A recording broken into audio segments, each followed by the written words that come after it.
ยวพ่อแม่ก็ตายหมดป้าลุงก็ตายหมดแต่ก็บ่มีท่านอยู่นะมาคอยอยู่ข้างๆเขาเอ้ายังว่าแทบบัดยังเลยเลี้ยงลูกคนเดียว2คนลูกเป็นใหม่ไม่ห่างเนาะแม่ดีแล้วตอนนี้ผมเขากินหามาเบิ่งโอ้ยเนาะบาปเลยพี่น้องเลยป้าปนกระตกซ้ำเนาะพวกเฮาก็ยังอยู่เซโปนอยู่เด้อยังบ่ทันได้กลับเทื่อบ่มาเด้อสร้างเพิ่นก็กำลังมาเพิ่มอีกคนนึงแล้วบ่เพิ่งอ้อยหาเพิ่นเบิ่งแน่ทั้งน่ะโอ้เมื่อยแล้วก็นี่นั่งยังข้างโอ้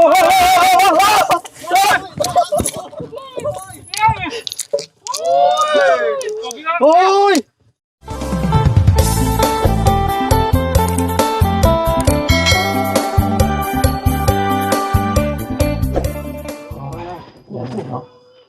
รอถ่าหามกระเป๋าเข่าซอยน้องเพิ่นอยู่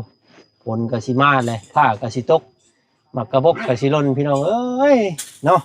ตึ้งตั้งมามั่งเฮือนแล้วจังว่าน้องเพิ่นบ่มีหมู่ไปจ้ำไปจักเนาะหิวข้าวบัดนี้พี่น้องเอ้ยมาเลยจูจะด้วยเยี่ยมลงบ่เอ้าเปิดแล้วบ่นี่เอ้าเนาะมาสะขึ้นมายับเพิ่มเพิ่นกินแล้วยังก็ต้องมีป่ะแล้วโค้งกินเนาะโค้งเลยมาหันมาโอ้น้องสอนรามเฮากับพี่น้องไงเนาะน่าลำค่ำเครียดแบกกล้วยช่วยด้วยอยู่กินนี่ตาคือเธอบ่ได้นอนเมื่อคืนนี่นอนเมื่อยเรากินข้าวลายเด้เมื่อยกินข้าวลายเรากินข้าวลายเลยมันดังท้องตึงดังตาย่านเพิ่นว่าก็ได้ไปมันได้อยู่ป่ะในผมป่ะเจ้านั่งได้ก็นะเมานี่นะบ่อยากเห็นหน้าเจ้านี่นะบ่สอนเนาะเพิ่นอยากเบิ่งอยากชมเด้ว่าย้ำอีกก็ได้ว่าบุญจังนี่เตียงน้อยเนาะเนาะนั่งชื่อก็ได้ดอกเอาปัดคุณนะสบายดีป้าลุงก่อนบาทนี่เนาะสบายดีป้าลุงสบายดีเนาะน้องเพิ่นหากะมาแต่ตัดกล้วยพี่น้องได้จักพันมื้อนี้เนาะ3,500โว้ใส่80ได้คนใส่ดินรถ80อันกล้วยนี่กล้วยเจ้าเองบ่คือกล้วยเพิ่นอ๋อเว้าง่ายๆนี่เฮาขายกล้วยเนาะนึกว่าเจ้าไปตัดเป็นเจ้าทีมแล้วเนาะไปหาเงินทางงานกันเลยโดยของทัพต้องเดินในท้องได้พี่น้องเลยเนาะสิเฮ็ดหยังก็แล้วแต่กินข้าวกินน้ำเบิดแล้วบ่เนาะไว้พี่น้องบ่ทุกคนมาเด้อสร้างเอ้ยจะด้วยมากินข้าวก่อนเอาไรหั่นนี่เผาลายมันสร้างกับบริเมื่อเลยมือนี่เมื่ออยู่เนาะมือกินข้าวย่างหน่อยค่ำหนึ่งก็ยังดีคนนี้ทำกินอิ่มนะผมอยากต่อได้พี่น้องเลยปกติทำข่าวแล้วใหญ่กว่านี้เนาะสูงเจอได้ตะกี้โอ้ชอบบ้านอีกหน่อยชอบบ่สูงอะไรสูง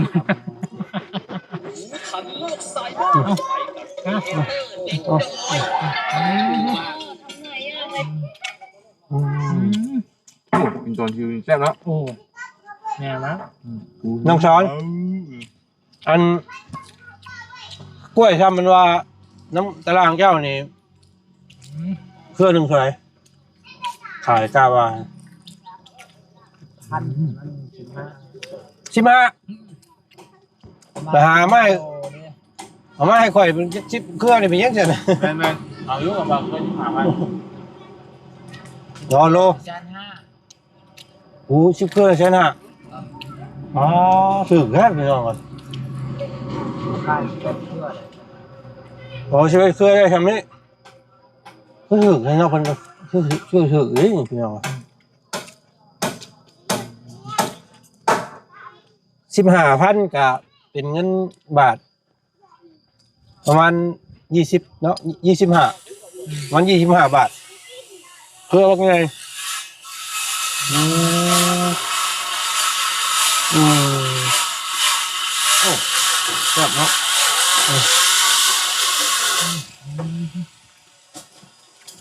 แซ่บแล้วเนาะลาบน้องเพิ่นกินมีเบิดแหละพี่น้องก็เลยบ่น้องเพิ่นบ่กินมื้อนี้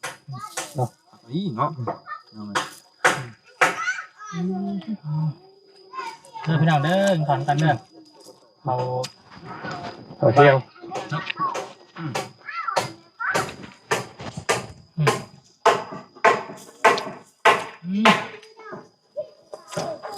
เอ้าขึ้นมาคักมาแน่ถ้าบัดเนาะขึ้นมาขาเดียวแล้วก็ยังบ่พออยู่ กำกวน ว่า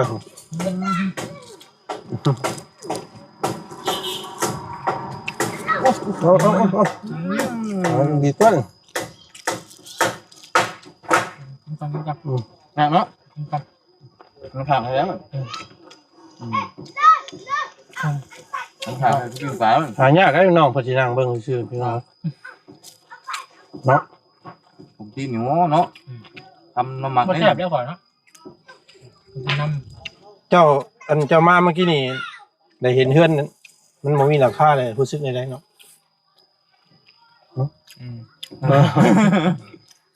ตายกูบัด มือเราอะไว้ในซูเราอะประมาณนี้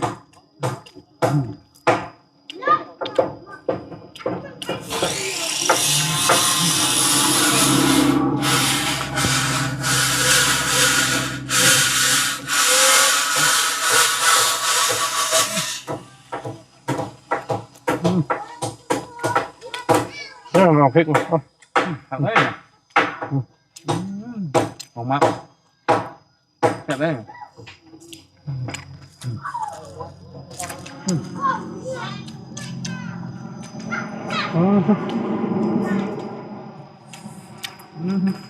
เอาบ่เพิ่งเอ้ยอันชนิดไปก่อนก็ได้เนาะยิงข้าวก่อนพี่น้องเลยแล้วขอเวลาก่อน โอ้บ่ค่อยได้ไปเช่นนั้นจ้ะไป ให้เพิ่นโทรมายัง มันโทรมาใช่ไปสัมภาษณ์ โอ้เพิ่นอยู่บ้านใดเมืองใดนี่ ปากช่องมหาหน้า ว่าสองคนทั้งส่วนในเขตปากซอย5 น้ำ ใกล้ๆไม่กันนะ เอาตอนนี้ก็กำลังถ่ายคลิปอยู่เด้อเนาะอันเป็นนี่ใดเนาะที่ไปที่มา คืออันป้าเลี้ยงลูกเดียวพ่อแม่ก็ตายหมดป้าลุงก็ตายหมดแต่ก็บ่มีท่านอยู่อันนั้นมาคอยอยู่ข้างๆเขา เอ้ายังว่าแทบบาดยังเลย เลี้ยงลูกคนเดียว2 คนลูก เป็นใหม่ไม่ห่างเนาะ แม่ ดีแล้วเนี่ย ตอน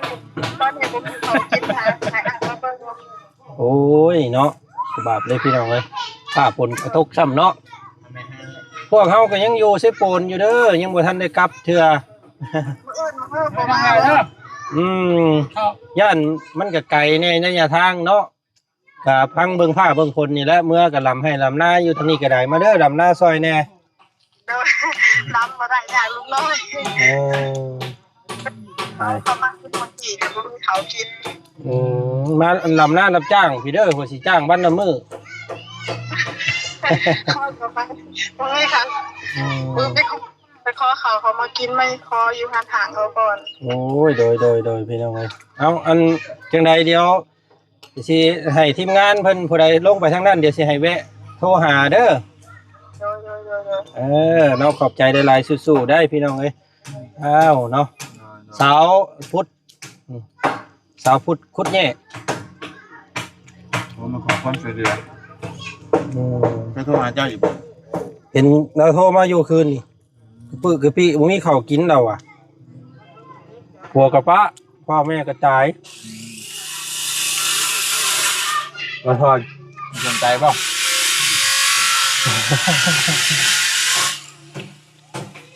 รถก่อนรถเล่นบ่รถเคย เจ็บคอ กูไปซักยารถล้มซักยาเออ รถยังงินจะว่าเมื่อกี้นี่ว่ารถยกล้อบ่ใส่กล้วยลายเกินขนาด10 เอาเสื้อ ตัว ข้างหลังเก้า มันโมเมนต์รถจะได้หนีพี่น้องเอ้ยเนาะโพดโพ มอเตอร์ไซค์เนาะ เกลียงกำลัง กินกำลังนี่โอ้บอกหักเนาะ มันขึ้นมาที่เลยเนาะแต่ว่าเงินหยองเลย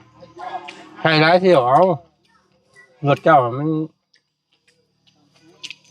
แมนยูรถมันหับไหลแต่ว่าเฮานี่แล้วครึ่ง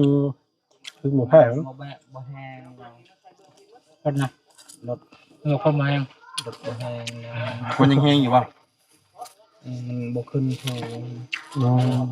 เดี๋ยวมันก็ถอยมามันน้อยหัว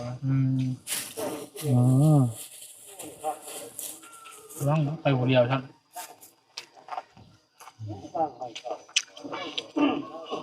จากนั้นเราจะไปเป็นครูเนาะ 3.5มึงโทรมากิน เพิ่นโทรมากินนี่ได้บ่สนใจว่าน้องสอนเอาเพิ่นมาเลี้ยงแล้วได้ลูก2คนได้กำไรเลยเด้เนาะ ซื้อ1 แถม 2เนาะ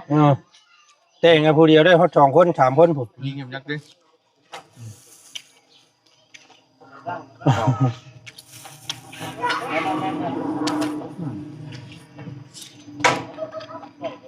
สั่งมาเพิ่มคนหนึ่งล่ะ โอ้เล่นมือแล้วนี่ แซ่บเนาะกินข้าวเนาะก็จุดเป้าข้ามข้าวมากินนี่นะเพิ่นโทรมา ทักมาทางเฟซโทรมาทางเฟซตายอยู่แต่ว่าเฟซนี่บ่ค่อยได้เข้าเบิ่งน้องเป็ดโทรมา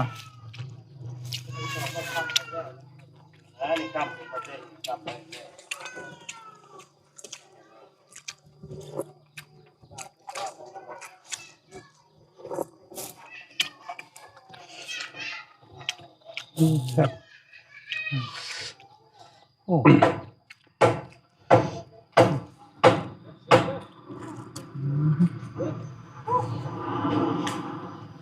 บนกล้องคอยแน่บ่เพิ่ง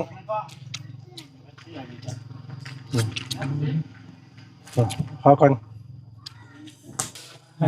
จ้ะ แจ่มยิ่งเนาะ บ่นั่ง บอกเองเขาบนเบิร์3 โลได้ ผู้สร้างเพิ่นก็กำลังมาเพิ่มอีกคนหนึงแล้วบ่เพิ่งว่าหาเพิ่นเบิ่งแน่ทั้งน่ะโอ้ เมื่อยแล้วก็นี่นั่งเอียงข้าง โห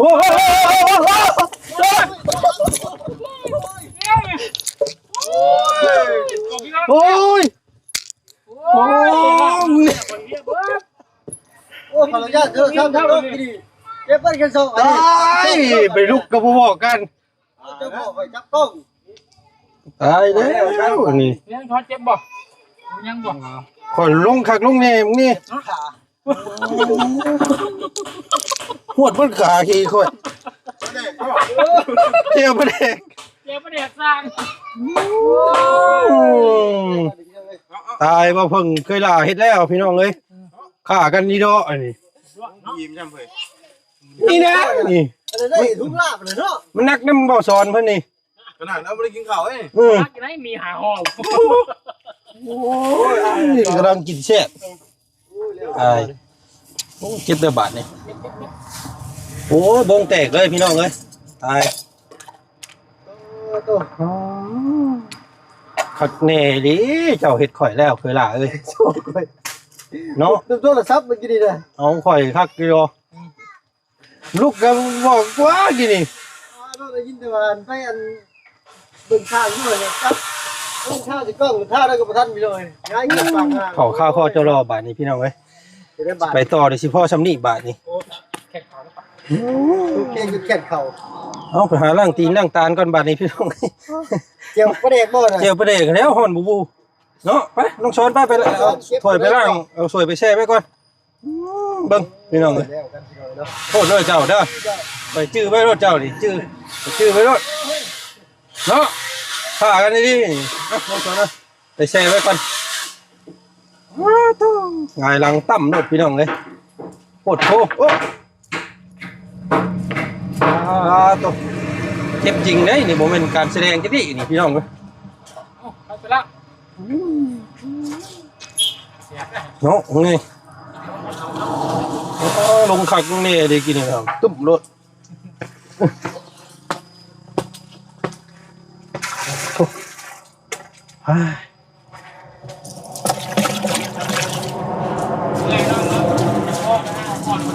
ผ่อนไปน้องไป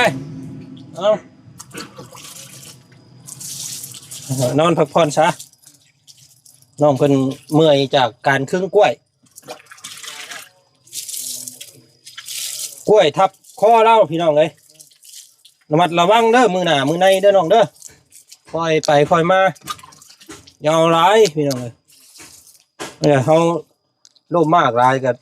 ตายนั่นเด้พี่น้องเลยเนาะพักผ่อนก่อน ข้าคอจะรออยู่บ้านนี้ค่อยก็ได้ นะ ไปเดี๋ยวพี่น้องเลยท่าเตรียมยืนทางกระทรวงเกษตรซอยเพิ่นก่อนเนาะเพิ่นกำลังตีโค้งตีสร้างเพิ่นอยู่เถียงมาเริ่มตื้มตั้มอยู่พี่น้องเลยเนาะจะกินข้าวเกิดอุบัติเหตุเมื่อกี้นี่พี่น้องเลยงายท้องป้างงางเนาะฝนก็มืดมาซื่อๆพี่น้องเลยเมื่อกี้นี่บ่ฮอดเนาะก็ถือว่าบุญคำน้ำสู้น้องเพิ่นมันก็ถ้าว่าฝนตกก็โอ้ทุลักทุเลได้นี่พี่น้องเอ้ยเนาะดีแล้วเพิ่นบ่ตกก็พอได้ให้มันแล้วก่อนคือสิแล้วอยู่ว่าซั่นมื้อนี้เนาะทางสร้างเพิ่นว่าก็เร่งมือให้มันสำเร็จในมื้อนี้ว่าซั่นพี่น้องเอ้ยเนาะส่วนหลังคาเพิ่นกำลังตีตอกลุ่มตึมต่ำอยู่เทิงๆพี่น้องเนาะจนได้ตามสร้างใหญ่เพิ่นมาบ่เมื่อกี้นี่สร้างใหญ่มาสมทบเพิ่มพี่น้องเอ้ยย่านบ่แล้ว ทางไอเด้เพิ่นเนาะ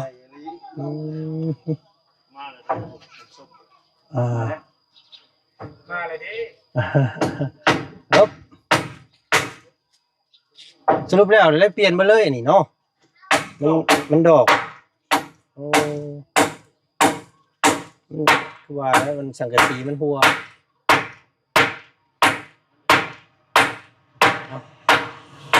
นี่สิเน้นหนาแล้วบาดนี้พี่น้องเนาะคือว่าสมบูรณ์แบบสรุปแล้วก็เปลี่ยนเบิดเลยอันน่ะไม่เข้าไม่ยังเพิ่นเนาะเพื่อความเน้นหนาถาวร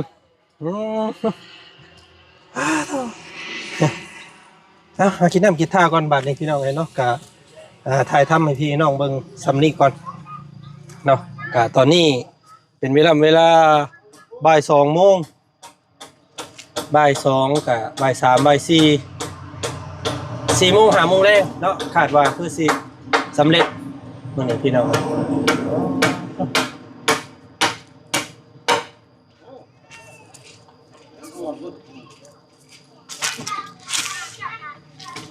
ป่วย